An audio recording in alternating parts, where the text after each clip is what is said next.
Olá pessoal, mais um episódio da série Historiografia do Choro, agora o episódio número 7. E, bom, por que historiografia? Né? É uma terminologia que a gente está pegando ali inspirado na diferença entre história da literatura e historiografia literária. Né?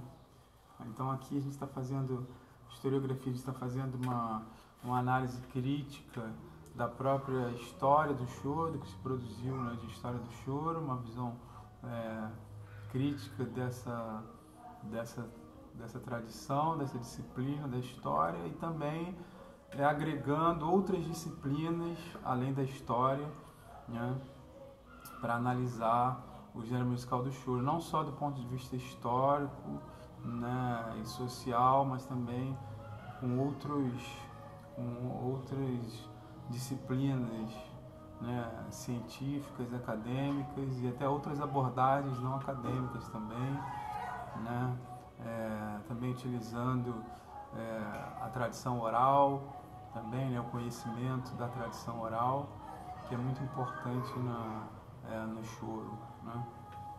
Então, por isso, historiografia. E por isso também a gente vai quebrar um pouco essa sequência dos outros episódios, que a gente está tentando seguir uma ordem cronológica, né? Seguir uma abordagem ali, temporal cronológica, né? E estamos quebrando aqui com esse episódio um pouco essa abordagem cronológica. Vamos falar sobre o cavaquinista Canhoto, né? Entre outras coisas, né? Então, Canhoto foi um grande instrumentista de choro, né, cavaquinista, que ele, né, tocou com Pixinguinha, né, e ele integrou, né, o regional do Benedito Lacerda, né, tocando cavaquinho. Depois ele foi líder do seu próprio, o Benedito Lacerda saiu do regional, e ele assumiu a liderança do regional, botou para regional do Canhoto, né, aí chamou o Altamiro Carrilho para tocar na flauta, né? Então teve uma importância enorme, né? O Canhoto ele acompanhou artistas como Orlando Silva, Silvio Caldas, Carmen Miranda, né? Fez gravações de choros com Pixinguinha, com proezas de solo naquele tempo, descendo a serra, né? E também tocou na época dos rádios, né? Contratado pela Rádio Marique Veiga. Então tem uma importância enorme, né? Tudo isso estou tirando aqui esse material, essa referência do Canhoto, está aqui dessa apostila do, né, Instituto Casa do Choro, 4º Festival Nacional de Choro, né? Material aqui produzido pela, né, Ana Paz e Pedro Aragão, né? Material aqui, essa apostila aqui, né? Pessoal lá da Escola Portátil, né, da Cari Records, bem conhecido aqui no Rio de Janeiro, o trabalho que eles fazem. Então, aqui alguns dados legais. O nome dele é Valdomiro Frederico Tramontano, né? Nascido em 9 de agosto de 1908, em Botafogo, São Clemente. Começou a tocar bastante jovem, desde 8 anos de idade. Tá? Tem umas notas biográficas e aqui da carreira que eu já falei. O Canhoto também tem uma importância fundamental, não só para o choro, como para o cavaquinho, né? Falar em cavaquinho, também ele foi aluno do Galdino Barreto, que foi um dos, né, segundo consta aqui na apostila, um dos mais célebres cavaquinistas do início do século XX, que também havia sido mestre de Mário Álvares da Conceição, o famoso Mário do Cavaquinho. Esse Mário do Cavaquinho, Mário Álvares da Conceição, além de ter choros também, que é compositor, e ele também usava já um cavaquinho de 5 cordas, né? Então já nessa época lá, né, do início do século XX, usando cavaquinho de 5 cordas, que hoje está sendo essa tradição está sendo retomada, né, nascendo essa vertente da escola de 5 cordas do cavaquinho, né? Tem alguns expoentes aí, talvez mais conhecido é o Márcio Marinho, lá da escola de Brasília, né, da Escola de Música de Brasília. Lá tem outros também cavaquinistas aí de 5 cordas, né, mas inadvertidamente a gente acha que é uma novidade, mas já lá no século XX, com esse Mário de Cavaquinho, Mário Álvares da Conceição, que tem até uns choros também, editados pela Cari Records também, o pessoal da escola portátil, usavam um cavaquinho de 5 cordas, né? Bom, dito isso, o canhoto, além da importância para o choro, tem importância para o cavaquinho, como eu disse, né? Porque ele é uma das 3 maiores referências e escolas do cavaquinho, dos cavaquinistas, né? Que é ele, canhoto, que ele gravou os sambas do Cartola, por exemplo, né? Lá com o Dino, né? Naquele disco se não me engano, aquele disco do Marco Pereira, aqueles 2 discos do Marco Pereira sobre a obra do Cartola, né? Ele está fazendo cavaquinho. Então ele gravou muito samba também, além de choro, ele gravou muito samba nessa linha, mais de samba canção, né? Então ele influenciou muita gente, né? Toda essa turma aí que aprendeu cavaquinho ouvindo essas gravações, né? Que se encantou com aquela sonoridade do disco do Cartola, né? Ele com esse tipo de samba canção. Então, além do pessoal também que ouviu o choro, né, e que toca cavaquinho no samba, mas que também toca choro. Então, é uma das 3 grandes escolas que a gente tem no cavaquinho, né? A outra grande escola é o Carlinhos do Cavaco, né, que é a afinação de bandolim, do grupo Nosso Samba, né, que gravou com Clara Nunes, com Roberto Ribeiro, com Bezerra da Silva, né? E a outra, entre outros, e a outra que é a afinação de bandolim, né? E a outra do Mané do Cavaco, né? O Mané do Cavaco, que gravou muito com o Martim da Vila e tal, né? E aí, então o canhoto adquire essa importância também, além da importância no choro, essa importância como uma escola de cavaquinho, de samba também, principalmente de samba canção. Aí aproveitar o ensejo, né, que existe uma certa confusão, às vezes fala, batida calangueada, batida machichada, né, são coisas diferentes. O pessoal do samba vai falar muito calangueado, que é do Mané do Cavaco.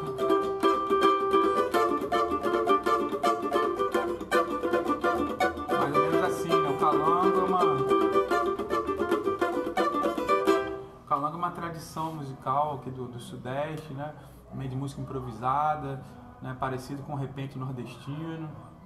O Ney Lopes escreve lá no livro que ele tem sobre Partido Alto, fala do calango, né, e dessa tradição musical, né, da importância, da influência até do calango no Partido Alto carioca, né, do samba de Partido Alto carioca, tem importância do calango, que o Mané do Cavaco trouxe essa palhetada do calango, para a batida dele, consolidou bastante. Já quando o pessoal do choro já usa mais o termo assim, uma batida mais machichada, né, que seria mais da polca machixe.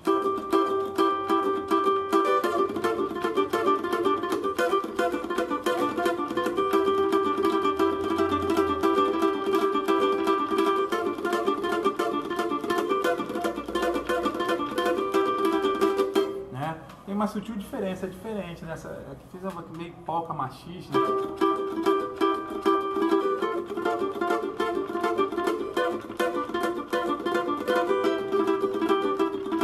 Já o calangueado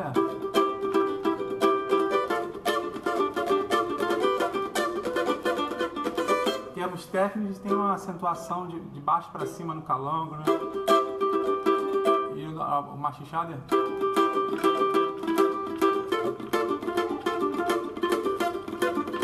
acentua mais essa palhetada de cima para baixo. A gente vai fazer, tem uma outra série de vídeos aí de samba, de cavaquinho que a gente está fazendo, que vai estar esmiuçando mais essas diferenças, né? E também, então, além disso, também o choro e o samba são 2 escolas paralelas, né? Sendo que muitos instrumentistas de choro, né, foram requisitados para gravações de samba, né, desde essa época lá do Cartola, né?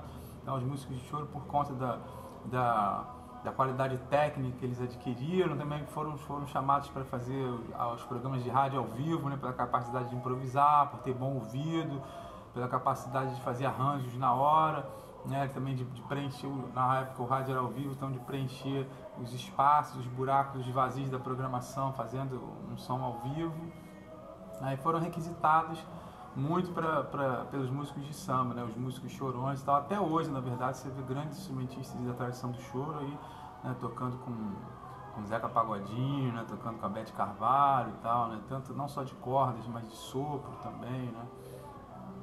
Então você tem aí, mas são tradições paralelas, são tradições irmãs, né? São gêneros paralelos, né? A gente tem que evitar alguns exageros de dizer que o samba é tudo, que tudo é samba ou que tudo é choro, né? São tradições paralelas que a gente pode depois fazer até um vídeo sobre isso, né?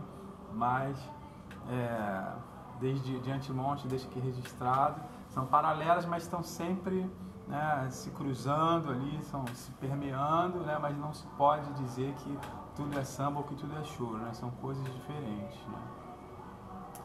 Então, resumindo, é isso aí. O Canhoto, né, grande cavaquinista, que teve importância para o choro, né, como cavaquinista de choro, né, como centrista, cavaco de centro ali, né, nas gravações com Pixinguinha, nos programas de rádio, acompanhando artistas, né, e em gravações do Cartola junto com o Dino, né, e